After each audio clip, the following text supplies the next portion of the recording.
Right guys, right, I'm going to get straight into it this week. Plenty to cover. Fantastic week on the markets, but I can also see that a lot of people would have had a terrible week because heavily fundamental driven. Lots of market flows. When market flows are occurring, tech goes out the window unless you can find where the market flow may come to an end.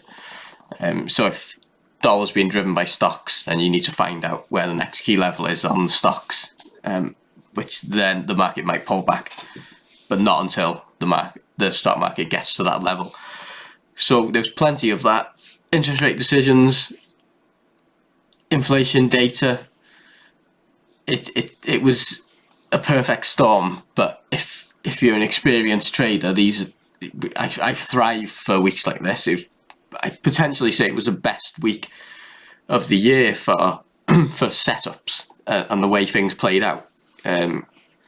But I can see the other side of the coin where I know some people who are not very experienced traders. Well, no, they are experienced because they've been trading for years, but they haven't got the thinking right at the moment, and they don't really give the market the respect it deserves or needs. So they had a bad week. And fair play to some people in the channel. They owning the mistakes, and some people making the same mistakes over and over again, but I'm sure they'll improve. So I can see that it could have been a really hard week if you're not switched on to the market enough. But anyway, let's get straight into it. So I was short Aussie CAD on the previous Friday. I think I held it in a bit of drawdown over the weekend. So from this, let me make my face smaller. I know you enjoy that bit. It's a highlight for some of you. So we got. I'm just trying to look around my camera. That's why I'm moving around. I need to get a better setup. So Aussie CAD was in the sell from the Friday. Generally, I'm comfortable with holding over a weekend if the move on the Friday has just been a constant move in one direction without a pullback, because most of the time, obviously it's not guaranteed, the pullback will happen on the Sunday open or the Monday, and this will happen. So entry there, bit of drawdown over the weekend, and then down to the next level. The reason my level is there because it dropped. I always look for the lower time frame, drop down a time frame to find a level, and here I cashed it, and it was lucky really because well, I wasn't lucky. That's why I do it. Yeah, price moved to another high, so that one played out nicely. And then they had a Euro CAD on the Monday. So this was here, a nice move into the level. So the level was the candle body close on the start of the very bearish move down, from the start of the Ukraine conflict, or if you want to call it that. So that played out really nice. Again, level to level. We go on the 4 hour, looking to cash around here. So it's a good start to the week. So just reading from my notes, I've just quickly went through my journal this morning and just noted, and this is a good practice to do. So when you journal at the end of the week, go through and just write a story about what happened. Because for me personally, I'm a bit stupid, not very I wasn't very bright in school, but I did work hard, and I found ways to help me learn, because I'm not naturally intelligent and my memory is terrible.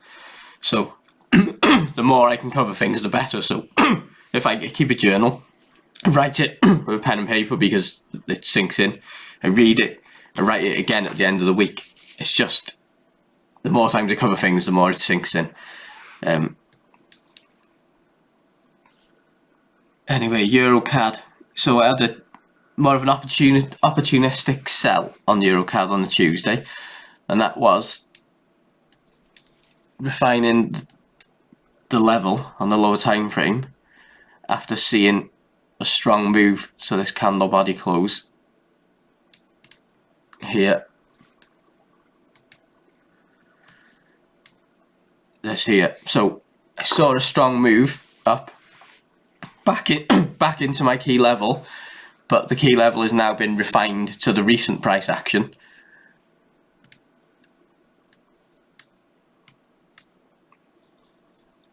And then the reasoning behind this is a lot of problems I saw at the trading floor. Excuse me. And a problem that people have in general is that when they see a move, a strong move, they generally think that it's because price is going higher now. So they think, right, price is going to, this is the next leg up. But most of the time it isn't. To get into the next leg up, there's generally a lot of price action, a lot of movement before. It's never just a case of simply, right, straight through the level. So if I see a strong move like this, but it isn't replicated across the whole market, there's nothing driving it. There was no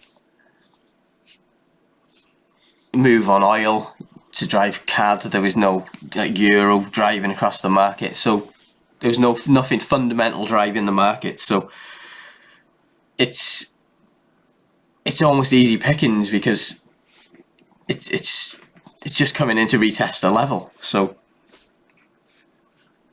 the short was worth taking. So, and then again, I'm looking on the lower time frame to find this level. So I've almost got to go on an even lower time frame to find where I get out. So that was this level, and then level to level it works. So people really need to start not having an imaginary figure that makes them feel nice inside for a target, like an X number of pips.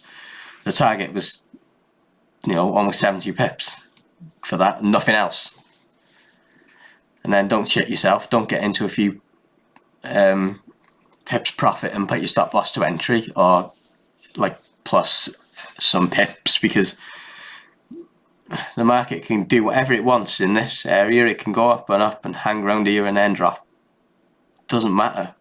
Just get in, define your risk for the trade, and then go for the level to level.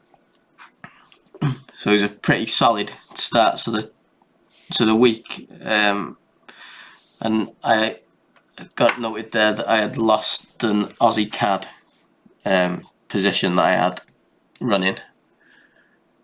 So if we look at Aussie CAD quickly on the Tuesday, yeah, so Aussie CAD made the highs, so it stopped out my remaining position that I had.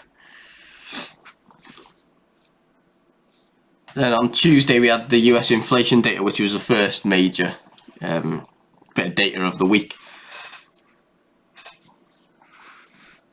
And there was a huge reaction on the stock market. Let's just go down to the hourly.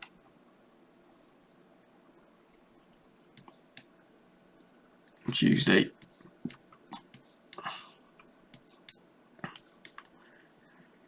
Inflation data, 1 o'clock.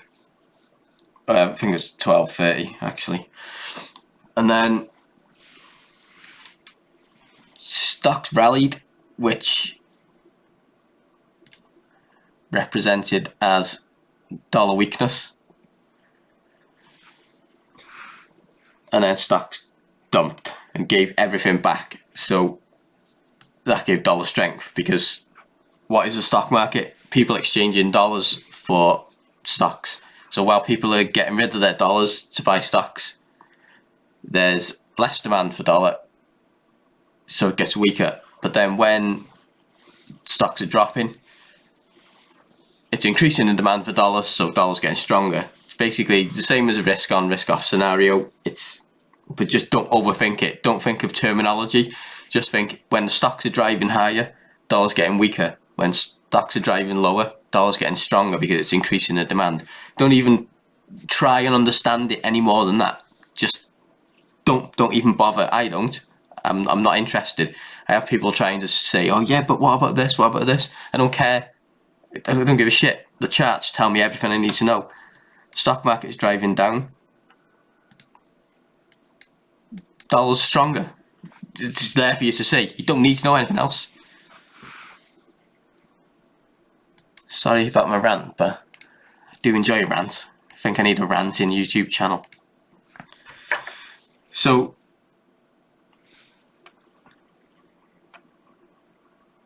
there was no other trades on Tuesday for me. I don't think. Oh, there was. Aussie US dollar sell off my weekly chart. Here, lovely zone. You draft to the daily. It was a nice level, but then we have to consider the 50-week EMA. So again, level to level. Candle body closed on the daily. Played out. Higher time frame, bigger targets. Obviously, weekly to enter. Drop down a time frame to find your exit. Obviously, there's profit taken in between because it has to be. Because with such a fundamentally heavy week, you have to take what's on the table, but leave a position running, because if things go your way, then they can go your way fast. So even a small position that's remaining could end up being, quite a profitable trade.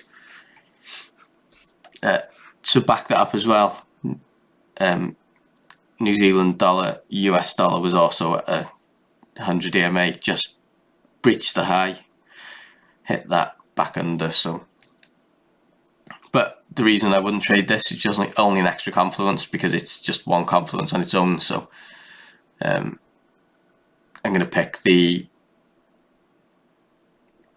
pair with the highest number of confluences. So moving on to Wednesday, we had UK inflation data, which came out. It showed that inflation is still increasing, but it's increasing at a slower rate than it has been, which signals that they're going to look at interest rates and think we might not need to increase as aggressively now, because inflation does seem to be slowing. So that's the way you got to think of it. And so this is a precursor to the following day interest rate decision. So you can generally get a good picture of what's going to happen with the inflation data beforehand, plus your technical analysis. And if they both align, then you've got to go for the trade. So I can see if I have fluff on my top. So if they both align, you've got to go for it, because your fundamentals are there and your charts are there. And if it goes wrong, it goes wrong. It just doesn't matter. It's just a trade, a single trade. It's not going to define you. It's part of the game. It's part of learning. I've just been lucky the last few interest rates, not lucky, but the past few interest rates have all had some tech that's aligned with the data leading into the interest rate decision, and then they've played out fine. There was CAD, US dollar this week, and pound as well. So they've all played out really nicely. So I used to completely avoid interest rate decision trading, but now I will take a position beforehand, because a lot of the time you can work out what's going to happen, and generally it is the exact opposite to what a new trader thinks is going to happen. And I've done another YouTube video. I'll link it in the comments. Why new traders lose money on interest rate decisions. So that's worth a watch if you're interested in interest rate decisions. So there's no real reaction from the inflation data anyway. And then later on in the day we had the US rate decision, and they increased as expected. So trading wise, I was expecting US dollar strength. Get back on me.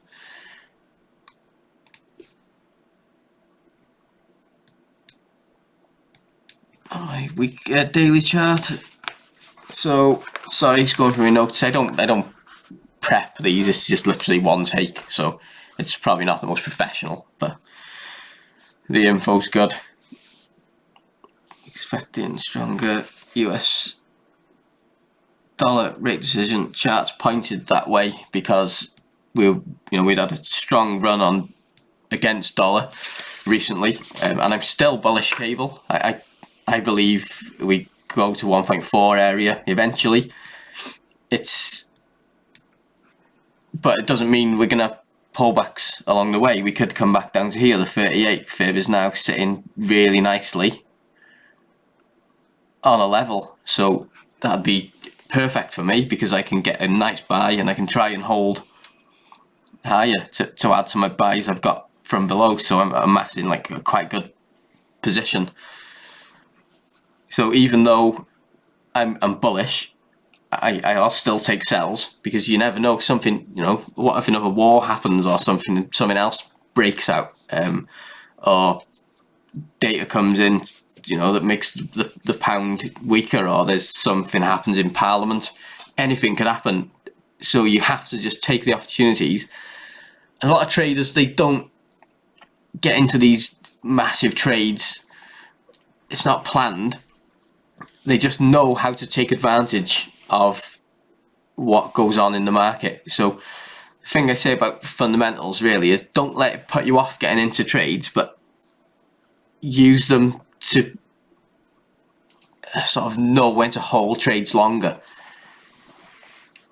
So you can take advantage of the moves, and that's why it's quite important to, when you get in a trade on higher time frames, just hold a small portion of it, because you never know what's going to happen, and it allows you to be opportunistic, and it is a big part of trading. If you ever have any like really big wins, it's generally because you were already in a trade, and then the market moves and it moves your way and it just goes and goes and goes. So you just got to, with that comes over time as well. You build up your confidence and you do become more opportunistic. So pound sell. So that there was some important information around this as well, which is, so the rate decision around 7 o'clock. So I sold beforehand when price came back into the highs, and the last 5 press conferences after the rate decision, prices reversed all the way back to the start of the move. So this is why it's important to journal, and because you can build up a picture of what happens on these rate decisions. So the rate decision gets released, there's a big move, and then Powell comes to speak and it goes all the way back. So that's why you have to take some profits when you get in these moves, because it's so volatile. And then the profit area, getting in on the daily, because to move back in to the higher levels, this area on the 4 hour.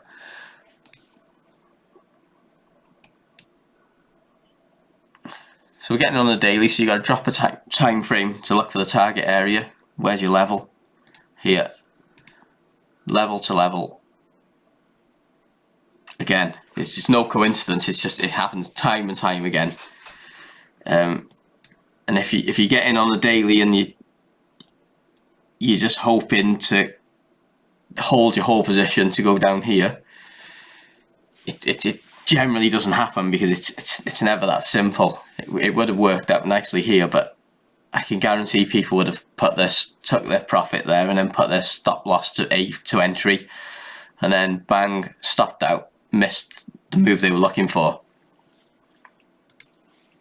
That was a big problem for me when I first started. I'd have trades in like hundreds of pips profit, and then it'd come all the way back to my entry, stop me out, and then the move that I wanted to see would happen, and I'd just be left with nothing. So it was quite annoying. So the opportunity was there to sell again during the press conference when the move was reversed. So again, a lot of traders think, oh, it's moving higher now because there's a strong move. No, it's not. It's an opportunity to sell again. Now, don't do this every time. There's the market conditions have got to be right, and it's an advanced. I'd say it's advanced level trading, but sell again, hold,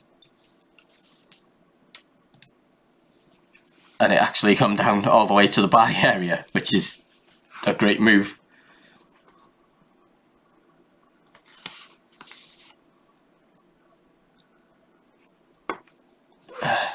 Right, just looking through my notes again.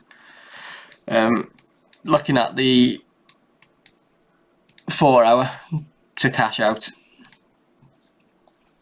So the good thing about this as well was selling again was that prices moved away from the level, and we're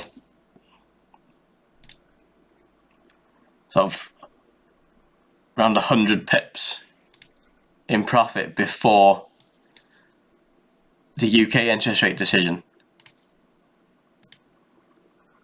150. So we're more or less away from being affected by any volatility spikes on the news, which is a perfect place to be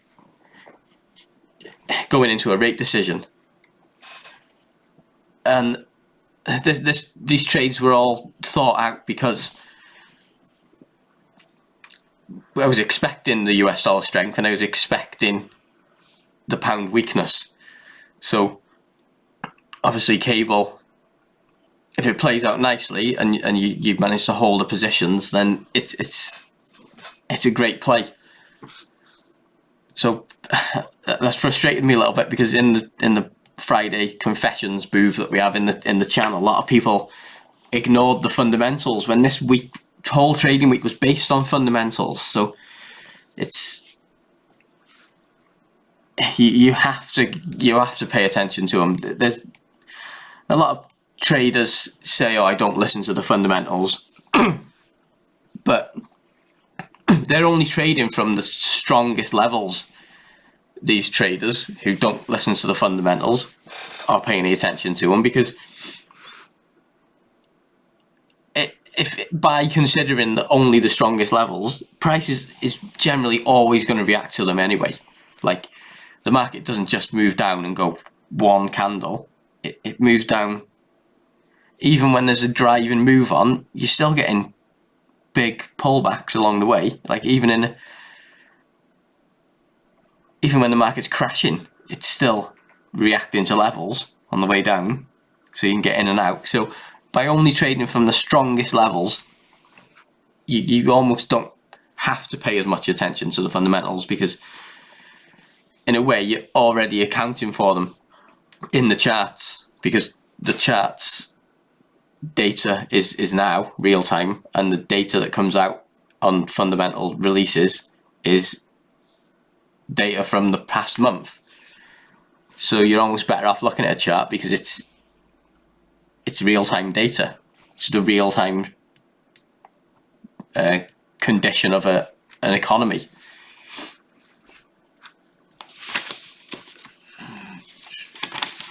So yeah, just wanted to reiterate as well that was an important bit of information that, and I'll be completely honest, that I saw it on Twitter and it reminded me to go back through my journal. So Twitter is an important part of trading. If you're at your desk, you need to follow the right accounts, and you've got to. If you go to my Twitter account, you'll see who I follow. Follow all them. I only follow accounts that give me good information for markets. That's it. That's all that Twitter's for. So yeah, somebody pointed that out, and I remembered. I was like, oh yeah, if I'm going to take profit, if the move does retrace, I'm going to sell again. So it was pre-planned, and it's exactly what happened. So right, moving into Friday. So I wasn't really expecting much on the Friday, to be honest, after a bit of a wild week. But that wasn't the case. Stocks continued on a downward move on the Friday. So basically continuing from the Tuesday. It's dumping. So this is US 30. So I had an area marked out starting at the EMAs down to the level here. And then US 500, I had a couple of levels marked out. So from this wick here, and then the candle body close here. So again, the further price moves, the more significant a level becomes. So although you may just think that this is a wick, and it appears that it got breached here, you'll find that if you drop it down the time frame, both levels worked perfectly. So this was a big consideration for the cable buy zone that I had marked out here. So we got a nice level, some EMAs.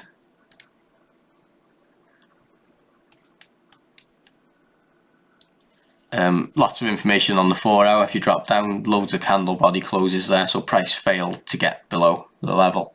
So that's where I'm first getting interested in taking a buy. So after the move down, I'm going to buy at the start of the level. People think, oh yeah, but what about the move beforehand? I don't care. If the US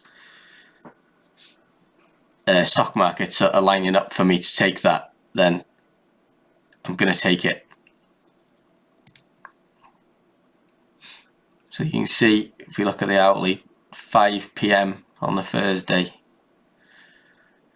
9 AM on the Friday. I don't think that they lined up perfectly, but you know, you can't.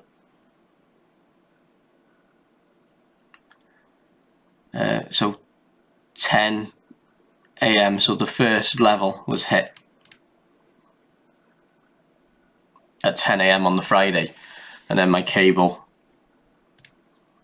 hit slightly before. So I was a bit concerned that the stock market hadn't quite got there, but you've just got to, sometimes you got to go for it, and I was prepared to get in and hold any potential drawdown because I knew that I had another level below, but luckily the price reversed, and then it did drop back down, and the next level worked as well. So it was quite a nice play, and it's a good example to show, really, because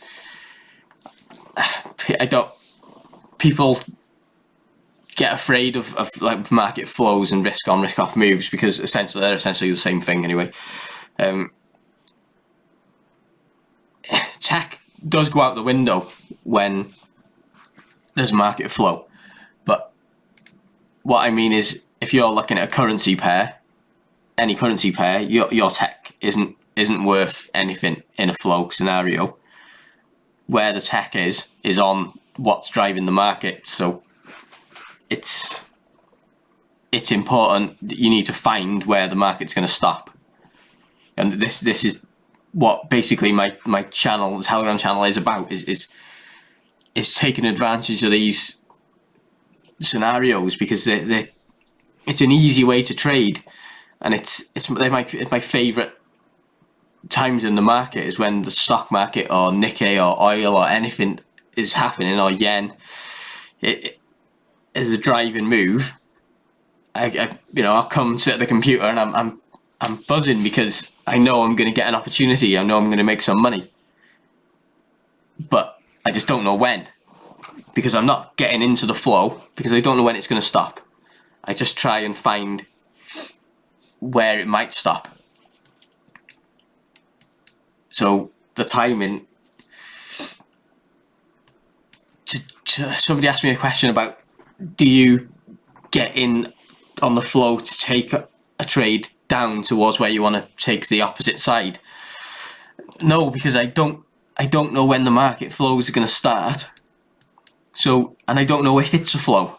Do you know what I mean? Price could start moving, and I'm like, oh, this is a flow here, so I'm going to sell. ES, so US 500, which is called ES in futures. So if this price is moving down, I don't know straight away if it's a flow, and the further away it gets, the worse my risk reward is. So if I don't realise it's a flow until a price gets here, then I've got to put a stop loss like all the way up here, and my reward it just doesn't make sense. And I only trade from levels that I pre-planned it during my analysis. I'll never say, oh, we've got a flow here, let's get in, bang. It won't work. Obviously there might be some traders out there that can do that with ease, but I'm not one of them. I just get in the market at high probability areas where there's going to be a pullback. I get in, I get out at the next level. If it's really volatile, I'll consider taking some profits early and leaving a small position on, but it's level to level for me, and not jumping on moves that have already started. I want to get in at the best price possible, and it's generally the last confluence. So, same time. So that's the cable buy, and then to finish off the week, there was one more. It's literally a week just kept on giving and giving, but it did piss me off a little bit, this one, because I didn't manage to get a decent return from it. So Nikkei was driving down. You can see most of the day, all Thursday into Friday. Bit of a pullback before, but then I had this level marked out, and I did a video in the channel, and I said it's either going to reverse now because price was here, or a couple of other levels. So it was a big wick here. So lots of information inside this wick. How do you find the information? You drop down the time frame. So the 4 hour candle body close there. So I've got 3 levels set out. So what I need to do is find a pair. So something against the yen. Find something that's had a good strong rundown that's coming into a level, and looking at across all the yen pairs. So cable was coming down, but there wasn't really a level lining up for me. I had this area of interest here. CAD yen, not interested because we're just in a zone. Swiss franc yen, had this marked out. The candle body close, would expect a reaction from this level. Candle body closes are generally lower time frame key levels, which I can use for profit taking or entries. So I use them for profit taking and to be on the other side of profit taking. So if price is driving down, people are going to look to take profit, which I would, and this is where I'd look to take profit here. So why not use that to get in the other side of the trade as well? So that's essentially what I'm doing there. So I'm struggling at the moment to find anything that lines up.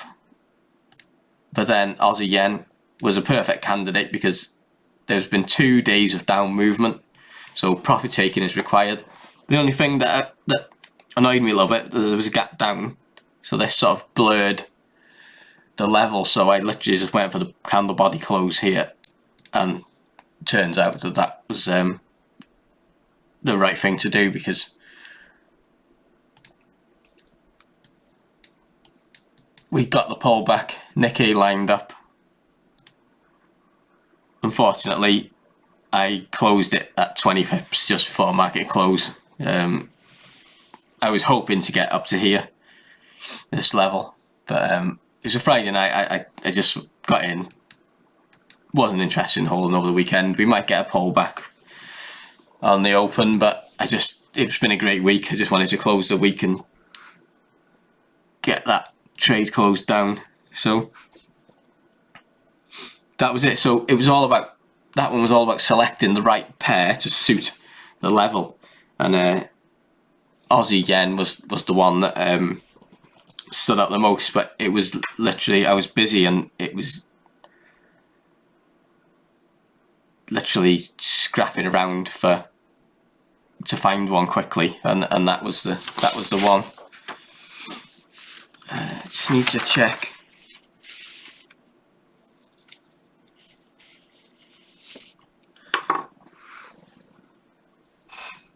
There was another trade which I think I missed out on. I lose track, don't I? just need to jump it back to the Thursday after the pound rate decision. Because I went from the cable sell to the cable buy, and that's where I've missed out the euro. So we had the European Central Bank rate decision. They hiked 50 basis points, which was expected, but there was very bullish rhetoric from Lagarde, basically saying that they're going to increase rates significantly at a steady pace to combat inflation, which sent euro on quite a strong run. And they had these areas marked up on EA and DN. So at a level there, which you couldn't really define the level perfectly, so I had to put 2, and it turns out that they, well, not amazing, but that worked, and then it retested. So I always go for EN over EA because historically it's my most successful pair. So EN came in. I was actually in the barbers and I couldn't access my phone properly, so I was it actually said to me, you working? You seem like, I was trying to get on my phone. They could tell that I was a bit sort of, not, anxiety was setting in. So just go to the notes. Euro pairs, I had several strong levels marked out. Euro Aussie, Euro USD, set the order, and all levels hit together. So Euro USD hit the level on a Thursday. I just wanted to, I'll save that. I'll put this key level, how to refine this key level, in the video in the channel, because it was actually, I was messing around with it earlier, but it was a perfect bounce from the information inside these wicks. But I'm mindful this is nearly 40 minutes now, so get onto that. Anyway, Euro New Zealand dollar sell was fantastic because it come all the way back down to the next level. The only thing is, yet again, it was a potential for people to take profit and then get stopped out at break even again. Twice price came back, and then another little run higher for good measure,